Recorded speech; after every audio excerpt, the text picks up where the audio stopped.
is computer. All right, so now if I do this. A way to fix 80 to 90% of all back problems. There are some back problems. Of course, there are many types of back problems, but 70 to 80% of them can be fixed by what I'm going to call the back triad. 180%. This is not for the purpose of exercise. This is for correcting many acute back problems, and sometimes some more chronic ones. Before we get much further in this, realize that we have some concepts.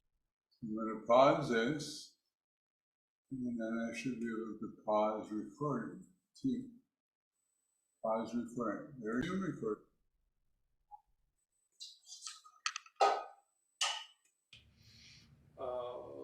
That circle around back extension. You hear of extension, you hear of hyperextension. In my latest volume 2 of the Renaissance of Exercise, I specify a new word called super extension. Whoa. Hyper extension should imply something excessive that goes beyond safety, that perhaps gets something hurt. We're not interested in that. In the anatomical nomenclature, hyperextension is often shown as extension that is posterior of anatomical zero or neutral. We believe that that is an inappropriate designation. It implies that any extension is too much. Well, that's the wrong, what you might say, imagery of that word. Therefore, we need something that's in Recording. between. Something between neutral and hyper. And the word I've chosen is super extension with that prefix. Now, how do we know we're going to go too far or not far enough in order to get the desired effect, therapeutic effect here? That's not easy to do when we're devoid of special equipment like the linear spine flexion machine, where we could precisely extend somebody's back as well as record where that was and have it highly reproducible within 1/4 or sometimes less of an inch. We don't have that here. And unless you've got the money and maybe the time to build a linear spine flexion machine, there's only 20 or 25 of these in the world right now, but you've cut a lot of people out of potential benefit that they could almost instantly derive for their acute back problems. So how might we achieve this with practically no equipment at all? And that's what we're going to show.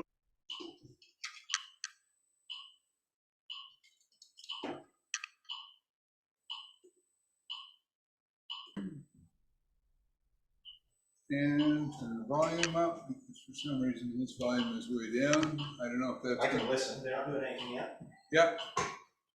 Yeah. How to achieve. Now, all of this is discussed in that second volume of the Renaissance of Exercise, where I have several chapters, long discussions of the development and history of the linear spine machine and what it was supposed to do, what I thought it might do, what I eventually learned it could do, and we learned early on, dynamically used, it would leave many back problems. Then we found that if you just restricted its use to a stretch into the extended position, you could help even more people when it was combined with what we're going to show you. But in that treatise in the Renaissance of Exercise, I did not provide what we're going to show you now that you might achieve with virtually no special equipment. So, Drew here is going to be my pretend subject. He has come to me with an acute back pain. We don't know what that is, but I have questioned him to give me a level of back pain from 0 to 10 on a 0 to 10 scale. It's ironic because right now, Drew does have serious back pain as we speak. That's a hex. And then I'm going to turn the volume up. Now let's see if these guys are actually going to get around to what they. Who's driving the Nissan? Huh? Who's driving the Nissan? Oh, that's my son's girlfriend. And he's told me that it is a 7. Now, as I said earlier, there are many kinds and causes of back pain. One of those, and very common, is common sciatica. And we're going to test for this, just for the fun of it, just to see if that happens to be something we can specify or diagnose or judge. And we're going to do this simple test since we have an available leg extension machine.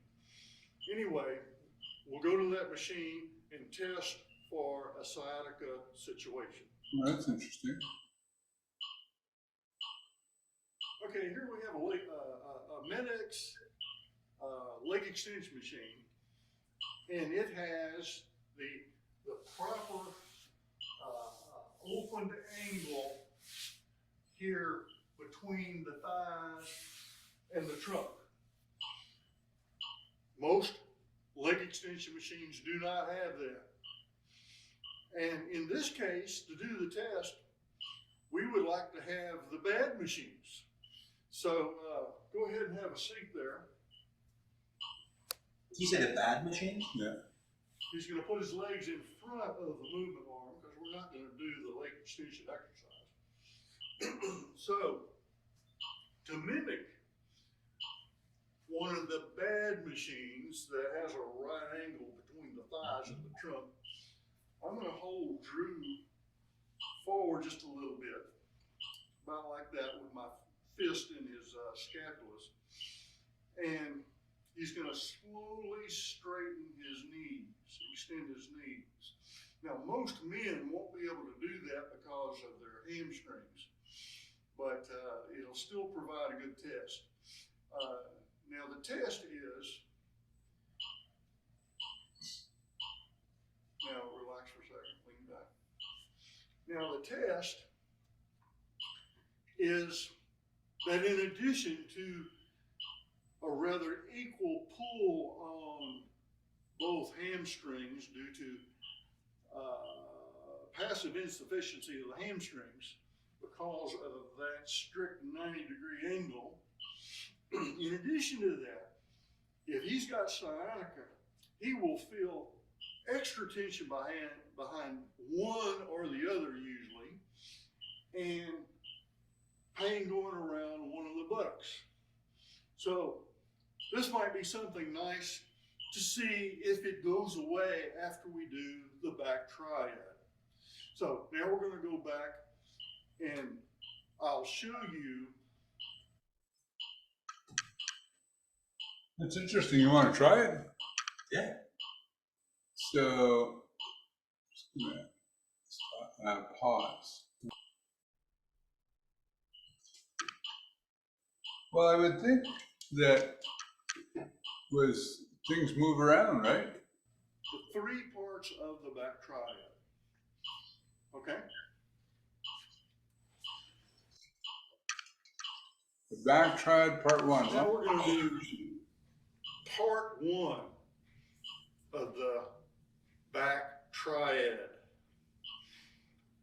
Before I get started, let's admit that we're trying to help people here. Even though this looks a little bit kinky, a little bit weird, a little bit unprofessional, enough of that. Get over it. We're trying to help somebody. Now, go ahead and get into the floor here, Drew. Get the blocks. Yeah, get the blocks.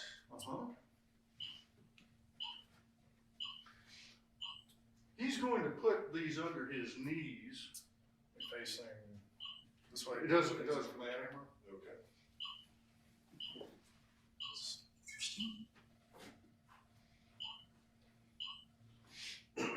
And he's doing this with his knees elevated so that his trunk is fairly level. And he's going to keep his elbows straight. And now I'm going to sit on him right here. I'm going to provide what the linear spine flexion would provide. I do not want to sit on him side saddle because this is going to be an uneven application of force. I'm going to straddle him. And of course, I have my own issues. Now, as I sit on him, I got to do it gracefully because remember, I don't know how far he can go into extension without hurting him. I'm slowly lowering my weight onto him. I don't just haul off and sit. Doing okay there? Yes. All right. Now, I'm not bearing full weight, but I've got most of my weight on you. And we're going to do this for 1 minute. We'll have a third person count down the time, or I'll be watching a clock somewhere, but we'll do this for 1 minute. After that 1 minute is over, I'm going to gradually come off of him and unstraddle. Okay. Now, I wonder what the bottom guy is doing. What, are you trying to hold? Well, I think, yeah, you're supposed to be extending. I'll show you after. And I'm going to pause the recording. And I'm going to turn the volume back up and start this thing. So we're halfway through. get up out of the floor. Now, another bad thing about this is that you got to get up and down out of the floor. Okay. Now, you might have him walk around a little bit, check things out, and we're going to ask you the question again. Where's your pain on a scale of 0 to 10? And in this instance, I'm going to pretend he tells me it's a 4. Okay? Part 1 is over with. Now we're going to part 2. Okay, now we have part 2 of the back triad. Drew is going to step into a Medix compound row machine, and notice that he doesn't straddle. We definitely, with a back issue, want to avoid any undue unilateral loading. He's on the, he'll be on the chest pad. Moving one leg itself. He's going to insert a couple of little pads down there between his knees. This is for pelvic stabilization as much as we can get, since we do not have a trunk twist machine. And because of the swivel handles on this Medix machine, he's going to actually use the brace of the movement arm above the handles. He's going to now do a time static contraction trunk twist to the left.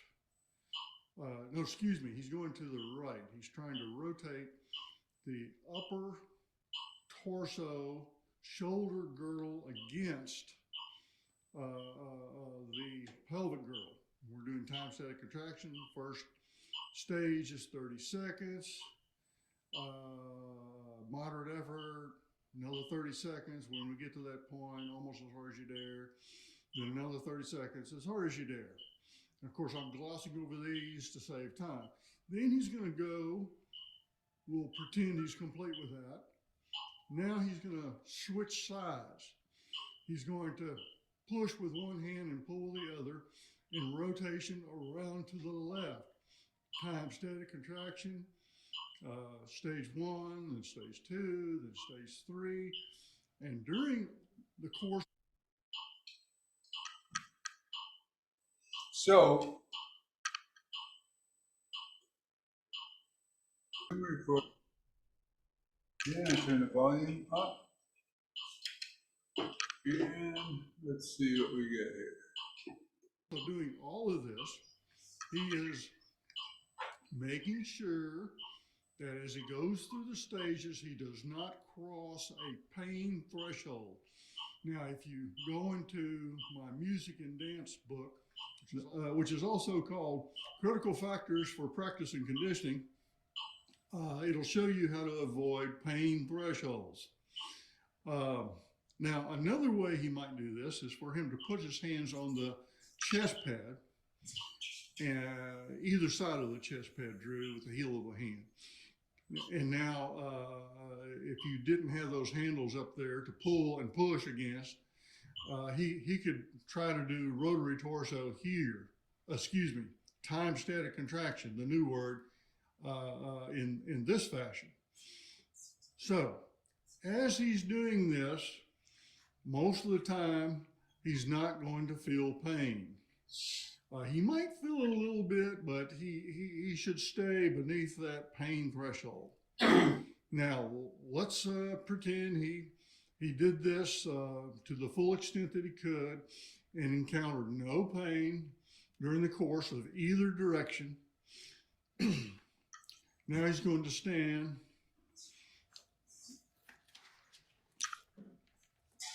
Not going to straddle, he's going to duck walk backwards. And now, we will assess his pain again. At this point, I'll say, what's your pain on a scale of 0 to 10? And he's going to tell me it's now a 5. So we went from a 7 to a 4 with the first part, and with the second part, it actually increased from the 4 back up to the 5.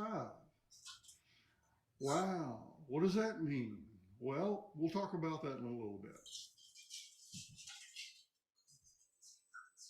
Now, since we have a trunk twist machine here in the room, we're going to use it to show how it might be locked up and used for a time static contraction trunk twist in either or both directions. Now, this is a Medex trunk twist machine. Note that, like we all did in the past 30 or 40 years, called it a torso rotation machine or a rotary torso machine. This is incorrect. It's not accurate. We're not rotating the torso, we're twisting the torso, and those are important distinctions to make. So Drew's getting set up in the Medex trunk twist.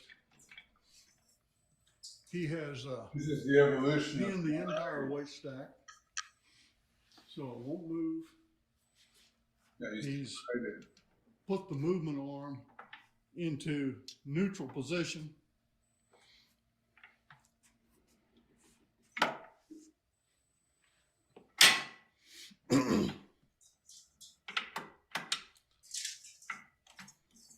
I don't like this machine because it puts the shoulders in an uncomfortable position for many people, including me.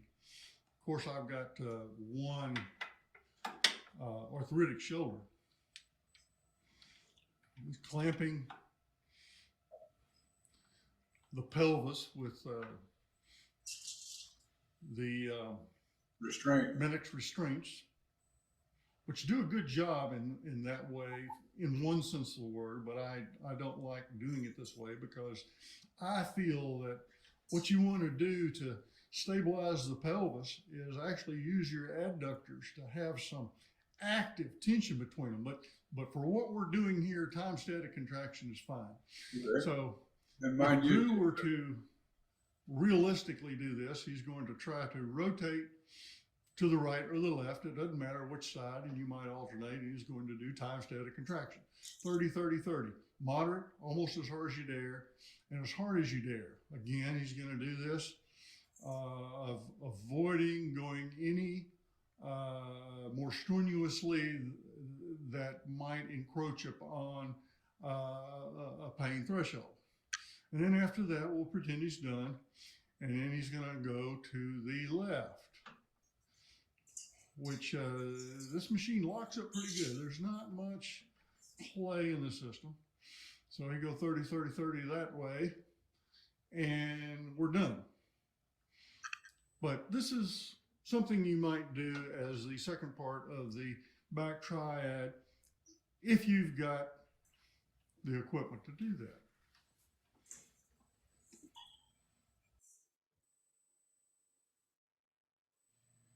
So now we're going to go to the third part of the back triad, which is actually to repeat part one again. So Drew would get back down on his hands and knees, but you don't need to do it. We're just going to talk it through. So I would sit on him very gradually as he goes deeper into a super extension.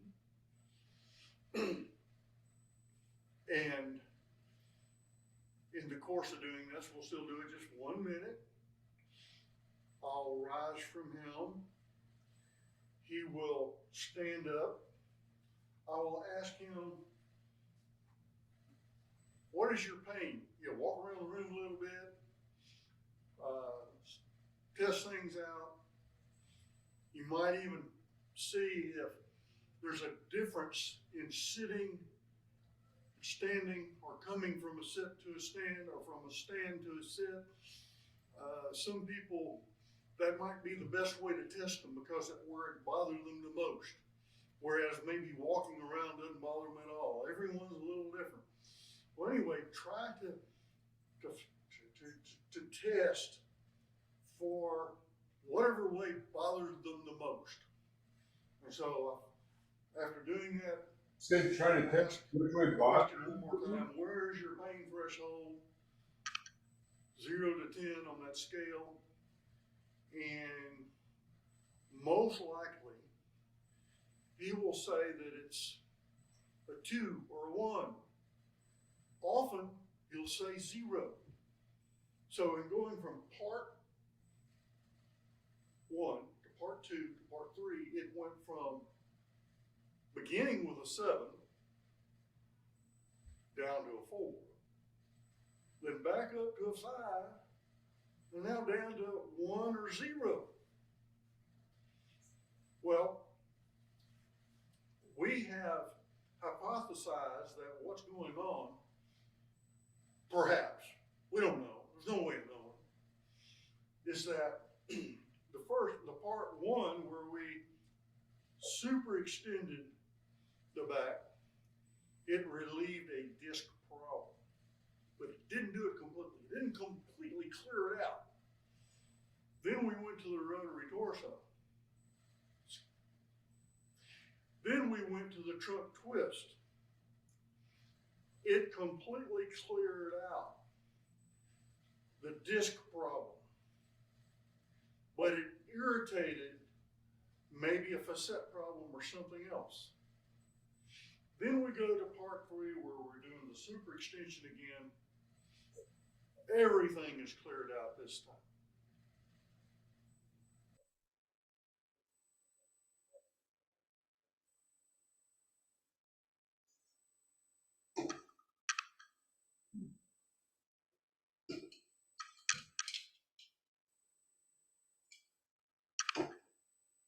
Entonces, ¿eh?